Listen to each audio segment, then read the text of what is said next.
오늘 우리가 함께 보실 본문은 갈라디아서 2장의 말씀입니다. 또 저희가 이 새벽에 함께 읽은 말씀은 굉장히 유명한 말씀이죠. 내가 그리스도와 함께 십자가에 못 박혔나니 그런즉 이제는 내가 사는 것이 아니요 오직 내 안에 그리스도께서 사시는 것이라. 사실 이 바울은요, 이 굉장히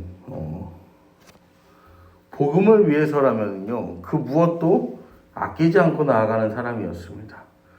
이렇게 오늘 이 주어지는 고백처럼요, 바울이 이런 강한 고백을 드리는 것도요, 그 앞에 말씀을 보면은 그 바울이 이렇게까지 고백할 수밖에 없는 이 상황이 되는 배경이 등장을 하는데요.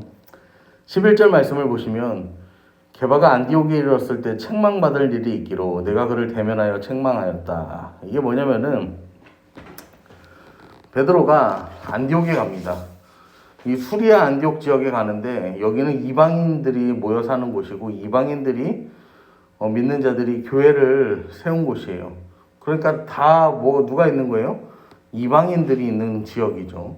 그런데 이 지역에 베드로가 향하는데 그래서 여기 사람들이랑 같이 밥도 먹고 이렇게 서로 교제합니다. 그때 누가 찾아오냐면은 12절에 보면 야고보에게서 온 어떤 이들. 그러니까 예루살렘 교회 야고보. 이 야고보는 예수님의 제자 야고보가 아니라 예수님의 형제인 야고보가 있어요. 예수님의 형제인 야고보도 예수님의 죽음 이후에 세워진 초대교회에서 신앙생활하면서 우리가 잘 아는 야고보서도 쓰고 예수님의 동생이 유다도 유다서를 쓰는 등 그 동생들이 굉장히 신앙생활을 열심히 합니다. 초대교회 지도자가 되어서 이 야고보를 따르는 자들이 이 안디옥 교회 방문하는데 이 야고보를 따르는 자들은요 굉장히 율법에 민감한 부분이 있는 사람들이었어요. 그래서 굉장히 율법을 중요시하게 여겼습니다. 그런데 지금 중요한 사실은 예루살렘 교회 안에서는요, 이미 사도들과 이 교회 지도자들이 모여서 어떻게 하기로 결정을 했냐면은 이방인들이 이 예수 믿는 게 아무 문제가 없다. 할례를 이야기하는데 할례 안 받아도 이방인들 아무 상관없다. 그 다음에 부정한 것 이런 거 아무 상관없다. 이거 예수님이 정하다 하셨으니까 그냥 여기서 끝이다. 땅땅땅 이렇게 하고서요 뭐 하냐면은 그 예루살렘 공의회에서 의결을 하고 그 의결된 문서를 이 이방 교회들이 이제 전하기 위해서 바울이 들고 가요. 그리고 베드로도 이제 가서 그들과 함께 식사를 하는 거예요. 그런데 그렇게 밥을 먹다가 저 야고보파의 사람들이 온다고 하니까 베드로가 뭐 하냐면은 밥을 먹다 말고 화들짝 놀라가지고요 이 자리를 정리하고 떠나버립니다. 이 소식을요 누가 듣냐면은 바울이 듣는 거예요. 그러니까 바울이요 화가요 머리 끝까지 나는 거예요. 화가 머리 끝까지 나는 거예요. 왜냐면은 이 바울은 지금 이방인들을 위한 사도로 부름받아서 이 이방인들에게 복음을 전하는데 한치의 방해도 되지 않는 삶을 살기 위해서 바울은 교회에 후원도 받지 않고 자기가 텐트를 만들어가면서 온갖 고생을 하면서 복음을 전하는데 베드로가 여기 와서 밥 먹다가 그냥 그렇게 화들짝 놀라서 도망갔다는 게요 발 없는 말이 천리를 간다고 소문이 쫙 초대교회에 돌면 어떻게 되겠습니까? 이 전하는 복음에 얼마나 이게 방해가 되겠어요. 그런데요 그러니까요 바울이요 화가 여기까지 나갖고 막 베드로를 쫓아가갖고 베드로한테 막 쏟아붓는 거예요. 여러분 그러면서 이 14절에도 보시면 그러므로 나는 그들이 복음의 진리를 따라 바르게 행하지 아니함을 보고 모든 자 앞에서 게바에게 베드로를 이제 질책합니다. 내가 유대인으로서 이방인을 따르고 유대인답게 살지 아니하면서 어찌하여 억지로 이방인을 유대인답게 살게 하려느냐 이야기를 하는 거예요. 여러분 그러면서요 베드로의 잘못이 뭐냐면요 복음의 진리를 따라서 바르게 행하지 아니하였다라는 거예요. 이 복음의 진리를 따라서 바르게 행하지 아니하는 이유가 뭐냐면 12절에 보니까 이 게바가 이방인과 함께 먹다가 야고보를 따르는 사람들이 오니까 그가 할례자들을 두려워하여 떠나 물러가매. 결국에는요, 우리가요 복음대로 살지 못하는 이유가 뭐냐면요, 두려움이 있다라는 거예요. 세상의 어떤 관점, 시야가 주는 두려움이 우리에게 있다는 거예요. 그래서요, 그 두려움, 저 사람들이 나를 책망하면 어떡하지? 저 사람들이 나를 어떻게 이렇게 생각하면 어떡하지? 저 사람들이 이렇게 불편하게 여기면 어떡하지? 그 두려움이 결국에는 복음대로 살지 못하게 한다는 거예요. 여러분, 그래서 바울이요, 다시 한번 이야기합니다.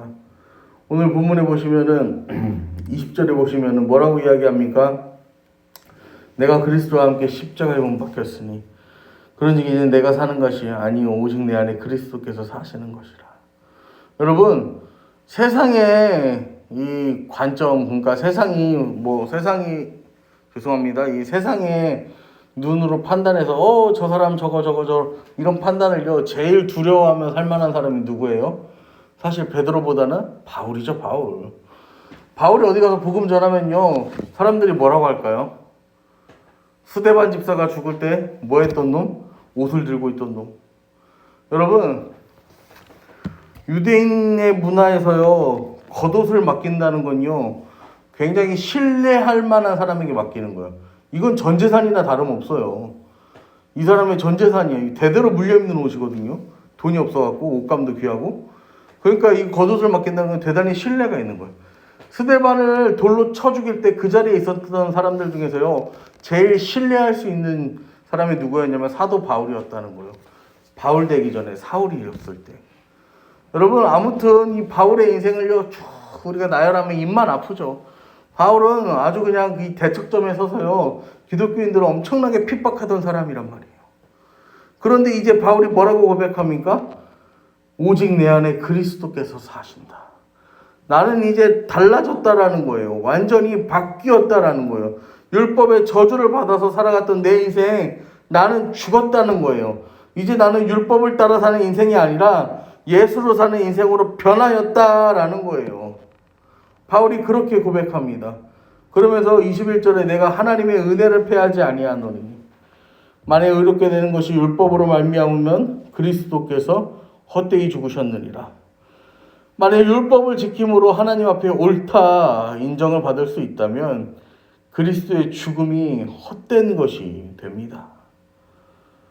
여러분, 율법도 지키고요 복음도 지키고 여러분 이렇게 살면요 예수 그리스도의 죽음이 헛되게 되는 거예요.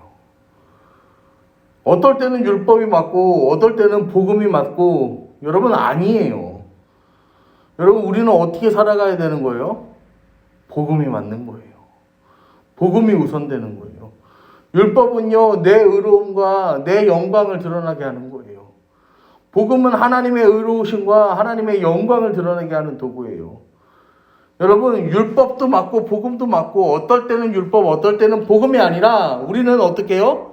예수로 사는 삶, 오직 복음으로 사는 삶을 살아가야 함을 여러분 기억하시기를 바랍니다. 여러분, 우리는요 율법으로 말미암아 율법으로 죽었습니다. 의로움과 헛된 것을 찾아 살아가는 게 아니에요.